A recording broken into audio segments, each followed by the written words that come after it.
Ngithokoza kakhulu ithuba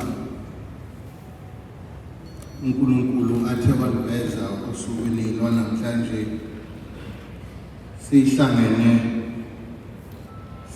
ngokulungiswa ukuthi okonakele kuyaxoxiswana kuyalungiswa futhi nangomlomo inabesilo ngithokozela futhi leli thuba ngiyaziqhenya ukuthi uhlelo lwe-Goodman Foundation seluneminyaka sibambene futhi sibambisene nalo. Ngicela ngibabonge qala abe-Goodman Foundation ngaphambi kokuba ngibonge bonke abaholi nabaxhasi abanye nathi usukwini lwanamhlanje. Ngithokoza kakhulu babxaba waba nesibindi waba indoda yakwaZulu ngoba wazi iqiniso nokuthi umlando nolimo lobukhosi kumele luhambe kanjani. Mangisalwe izimpi-ke ngalezo yikhathi kuliwa ngibangiswa ubukhosi ubungobani kudidwa abantu isizwe sikababa indlela kungeyiyo kusetshenzwa ngamanga ukudukisa isizwe. Kodwa i-Goodman Foundation yaba nesibindi kulezo yikhathi eyinzima ukusondela esimeni nasendaweni enganguyo ngaleso sikhathi ukuthi thina silo siyakuvuma ayikho enye inkosi ngaphandle kwakho sizawubambisana nawe kusukela manje asinandaba ukuthi ubani uthini siyazi ukuthi ngwena oweqiniso uNkulunkulu asinikeze yena.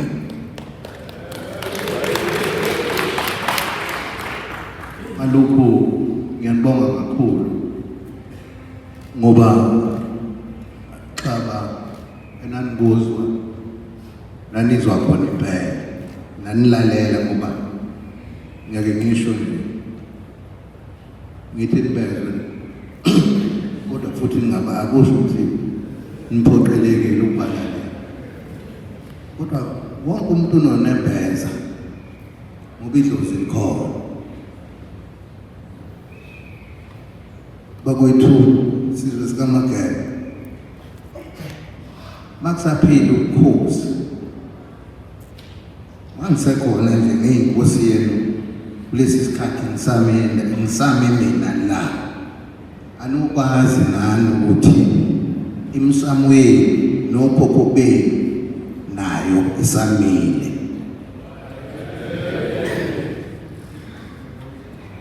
Lena besilo sihlangene lapha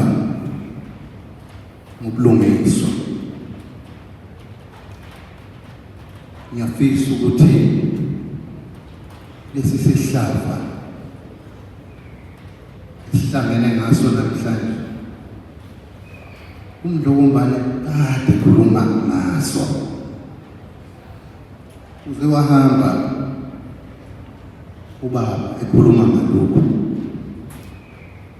ngangasho ukuthi isilo esiyolandela noma nesikhathi sami nami ngizobe ngisakhuluma yona le ndaba le ukuthi madoda akwaZulu khuluma nalawa akwaZulu ngithanda ukukhuluma nezinye izizwe ngoba nginayo inayithi nohala nazo ngikhuluma nalaba bami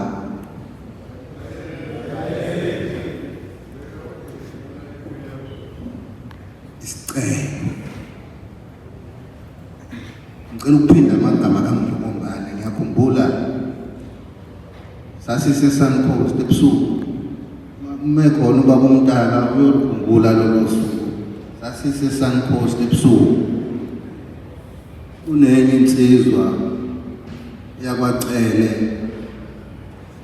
la Mkhumbane eyahlaselwa kabuhlungu endlini yayo ihlezi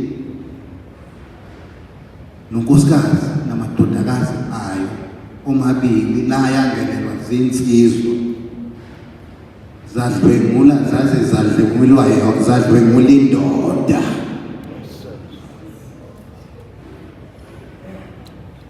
kuyethusa ngabe kusekhona ubuntu la wathi uMdlokombane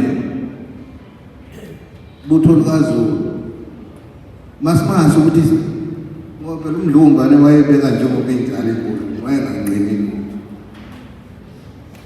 wathi masanda ukulengisa ngamasende ukuthi nilengise nje amasende ake kubonakala ukuthi ngamadoda wabeka kanje ngikhuluma isiZulu ngiphinda amazwi kababa ngihamba wayengalali phela endleleni enimazi kahle wayekhuluma kuze kushonile ekhuluma naye manje mina ngisiyo lenkosi ezokhuluma nani mina ngifuna ukwenza angandile ngomlomo ngizokwenza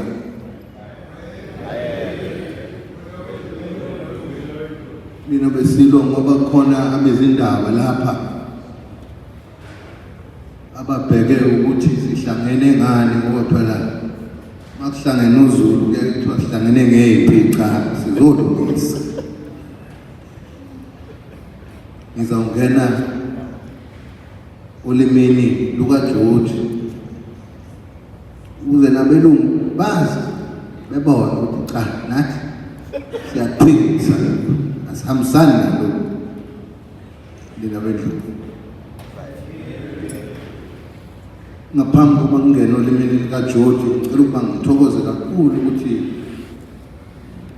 ngiphakamise ukubonga okukhulu uNdunankulu kwaZulu Shenge bengikwakho nami sibambisene emsebenzini isizwe unzima kangaka okufanele lokusuku lwanamhlanje ukuthi masibe khona phakathi kwesizwe sikaMageba uzokhuza uhlevana ulicikelela igama lesizwe lesizwe sethu phansi ngithokoza kakhulu Minister of Women and Youth and People with Disability,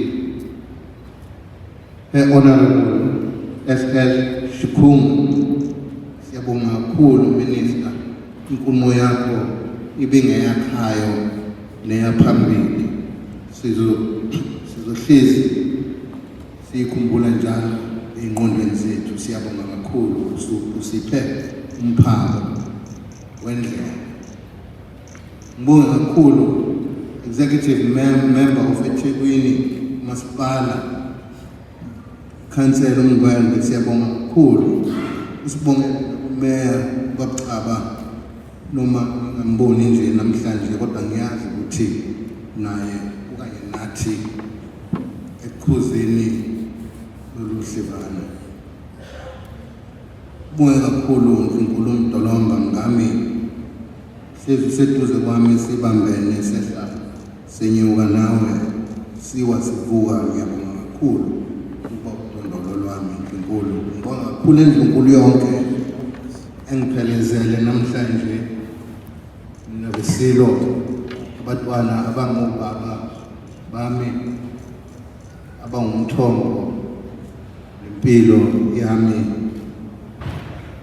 nolwazi ukuncela ulwazi kubo ngithokoza kakhulu bondaba abafowethu abakhona bakwazi nodadewethu abakhona phakathi kwethu abazabami kanjalo ngiyathokoza ukuthi nizozamazisa nabesilo ukhozi ngithokoza kakhulu Chairperson of Traditional and Khoisan Leader uSishinga sisizwe sihlezi sikule mishikashika nale nawe nebuso sithole undise sithole isekela lapho sithokoza kakhulu makhosi asedlule Thokoza kakhulu bakushozi nongusuthu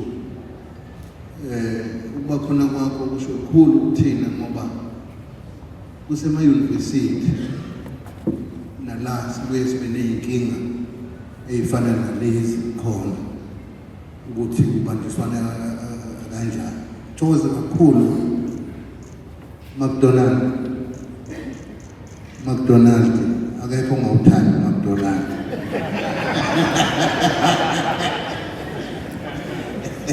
Sithokoze kakhulu McDonald, isandla sakho wakhe wasiphosa nawe kulolu hlevana.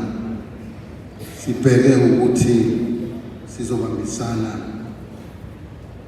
in the near future nani. Thokoza kakhulu anikoze multi-choice.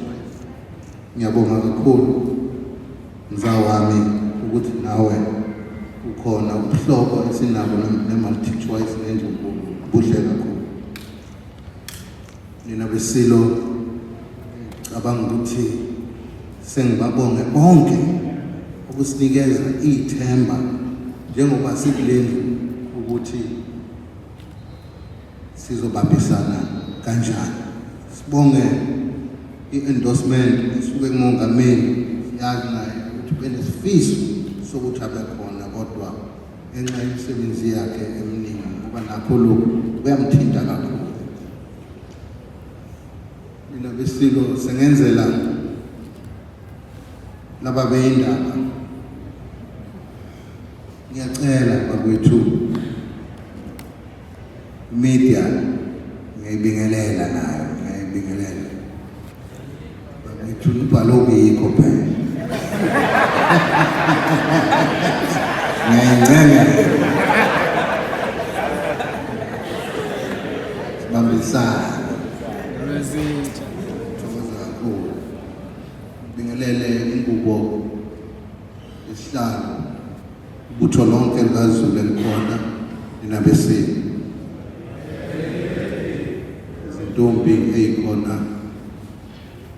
nombutho wezokuvikela ukuthi ube khona. Ngiyathokoza kakhulu, ngibongele kakhulu nako-Commissioner uMkhwanazi, naye kumele ngabe sinaye la, sasinaye ngonyaka odlule.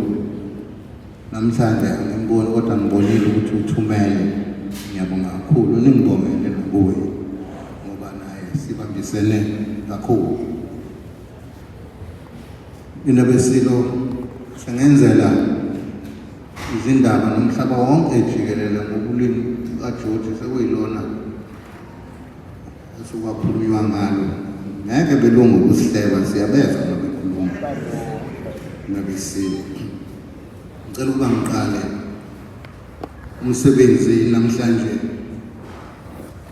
ukusuka kobudlelwane phakathi kwethu ne-Goodman Foundation ukuya phambili ngalolu hlevane lokukhanda umuntu, ukukhanda indoda. About 4 years ago, I had the privilege of meeting a group of remarkable men who sought an audience with me at that time. I was deeply engaged in a boy-child camp initiative which aimed to educate young men about culture, heritage, and critical issues of gender-based violence.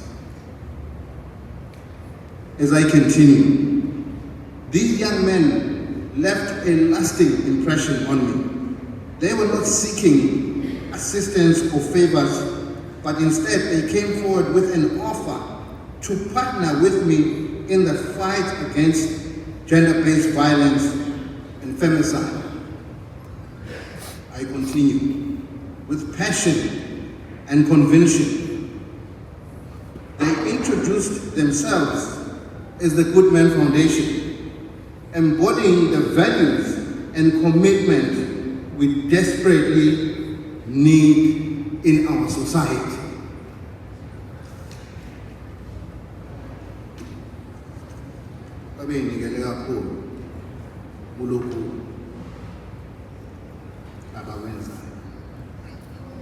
Their willingness to to take action and to be part of a solution serves as a powerful reminder that change begins with us.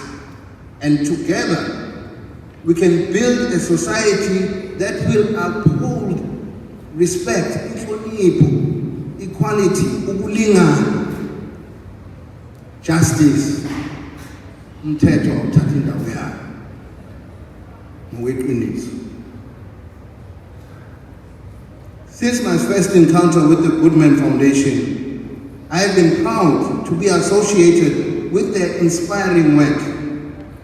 Together, we have collaborated with various partners, including MultiChoice South Africa, which has been steadfast backbone of our campaigns.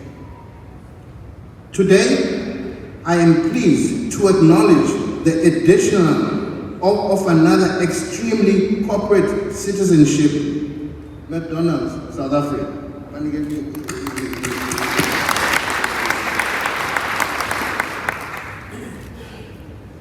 Equally encouraging is the active and full participation of the KwaZulu-Natal government under visionary leadership of our Premier, Umpemba Ubaba Untu.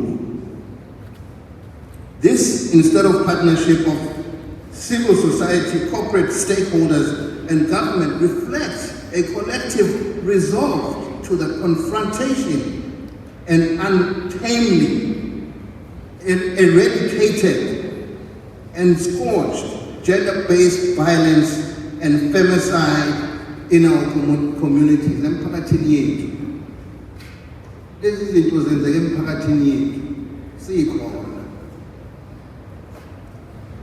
Wena usikwazi ukuthi khona uyodlwengula noma khona uyodlwengulwa noma ubone ukuthi nanga umuntu bemdlwengula usuke wena ubaleke ingane yabantu isalile ingane nawe unecala. Ngiyazi bakwethu isikhathi esiningi kuyaye kufele olapha ngiyake nikunake lokho ulimala losuke ezola ufa yena ningakunqeni ukufa umkhulu kebena kaze bekusaba ukufa isandlwane sasingesisaba ukufa sabhekana nesibhamu phethe imkhono lesaba abantu bengoni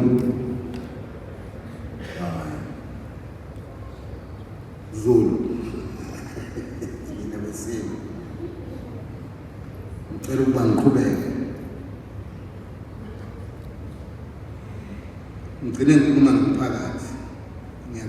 Indeed, by working together, we are building the foundations of a safer and just for all of us. Ninabesilo le ndaba le esixoxa nje ngesizulu ngiyafisa ukuthi lokhu beyokwenzeka esigodlweni lekhaya lento le isingangokuthi ikuyobikwa esibayeni emadlozini ngoba isithanda ukuba inkinga kakhulu. Phela uma sekusehlule asikunikeza abangasekho asazi koyoganga emva kwalokho sesibikile thina sabopha ngisho amafini ngoba Zulu asibo ukuthi inswela boya ngoba phela inswela boya ebhila lemkhulu akusiyo umuntu lento ayisho umdlo wombani anengibuzele kulaba abantu abadlwengulayo abahlukumeza abantu besifazane nezingane ukuthi ngabe baseyabantu noma sebezilwa. Ikhona indlela yokuphatha umuntu, ikhona futhi indlela yokuphatha isilwane. Lokho esihlangene ngakho la namhlanje kuyihlazo ubulwane phakathi kwesizwe sethu sihlonishwa kangaka umhlaba wonke. So number 1 kulesi sihlaba yikho ngisukume phansi. Inkinga yami ukuthi ngivikele abafazi nezingane bakwaZulu.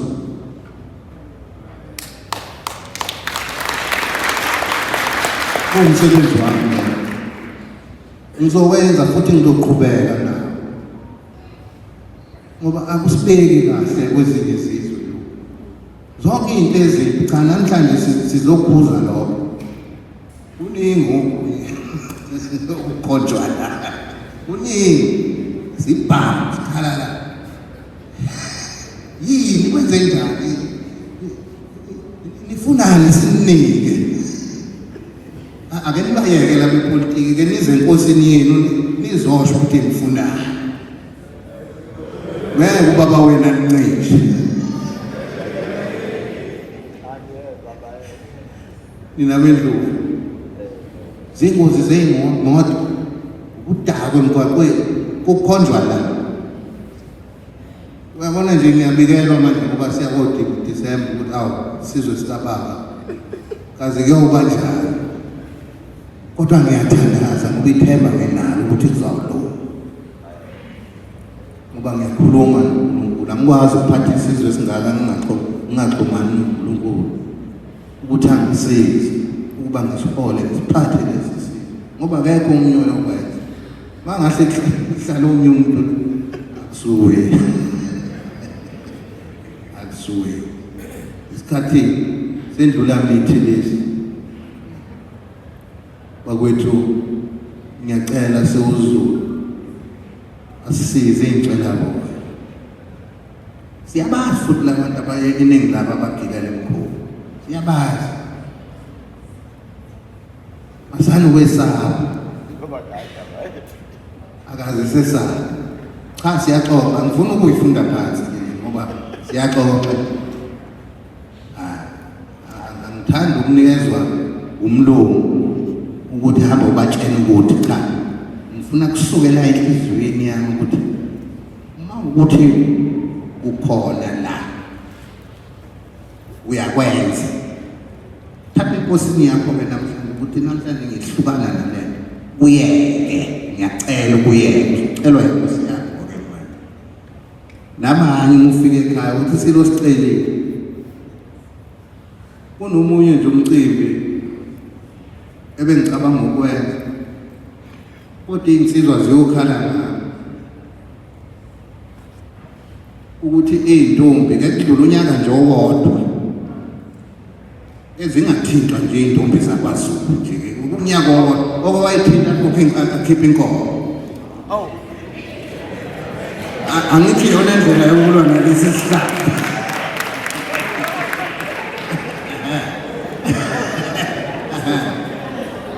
Ziyoba nophawu lapha ekhanda, imigqoko insonto ebomvu lapha ekhanda ungayithinti leyo nto. Ngoba iyogcina enduneni, isigcina enkosini uyokhokha.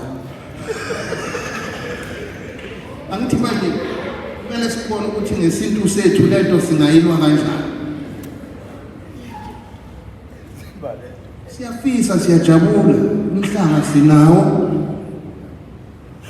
wethu nomkhosi wokweshwama, kodwa ngiwuthole kahle ngoba insizwa akazizi kahle ukuthi cha lapha emhlangeni. Angithi abafana bayazi ukuthi gcwele izintombi, bagcwala ngamabhasi ngathi umcimbi wabo. Kungeyiwo umcimbi wabo, bagcwala bayofuna lezi zinto. Kuyinto enhle leyo. Ngiyathanda isizwe sami ukuthi sande njengoba sisikhulu kangaka. Ngifuna ke manje kule minyaka ezayo ngizobabiza abafana, abantu besilisa ukuthi wozani emhlangeni ngokusemthethweni ke manje nizobabona behamba benjalo ukuze nifunde ukuthi lokhu esikubonayo kuyimvelo yethu thina sizwe sikaZulu ukuthi intombi ihambe ikhululeke phakathi kwensizwa ingabi nehlazo noma ukuthi yazisaba phakathi kwey'nsizwa, ngoba ngenzela ukuthi nikwazi nifunde ukuyiphatha phambi kwalezi y'ngane, ngoba omakoti bethu labo fundani manje ukuyiphatha phakathi kwabo. Qala la hlonipha. Ilokho isizwe sikaMageba engizokudlulisa kakhulu ukuthi i-Goodman Foundation sizobambisana sibambene nayo kuze bekusekugcineni, ngoba siyabafisa abanye oqala abafana nawe baba ukuthi nabo besondele lezi inkinga yini, futhi ikakhulukazi kulesi sifundo lalelani kezulu ngimtshela lesi sizwe bese siyohlezi sihlasela kamoya zona le ngoba into kamoya kuwumoya lento le isihlasele inabesilo akuhleleke into zethu imisamo, ngoba lokhu ngisho kancane ethi idlozi likhona mawusaphefumula likhona idlozi lakho. Abanye badinga idlozi ebona yonke. Alokhu ngiyacela isizwe sikaMageba lolu hlevane usihudulela phansi sizwe, andiseningi izinto zenu ukumethilo la kwaZulu akumele ngabe khona umZulu ohlupheka. Mina njengenkosi yethu ngiyathemba lokho kuyiqiniso. Nonke la niney'nto zenu, ninephakelo lenu, ninezwe lenu, ninolimi lwenu, ninenkosi yenu, ninakho konke. Akufanele ngabe khona amaphara adala ukuthi khona ingane engafuni ukuhlonipha umthetho wasekhaya, kodwa nje into ethi intandane ayikho kwaZulu. Mina-ke omkhulu kakhulu ubizwa ngentandane. Ngiyake ngithi angisiyo intandane ngoba nginaso isizwe esiwumama nobaba kimi, nami engingumama nobaba kuso. Ngalokho nina besilo ngicela ukubambisana, uNdunankulu wami bekhona, no-MEC bami bekhona, sonke ngokweqiniso nabaxhasi bonke sithokozela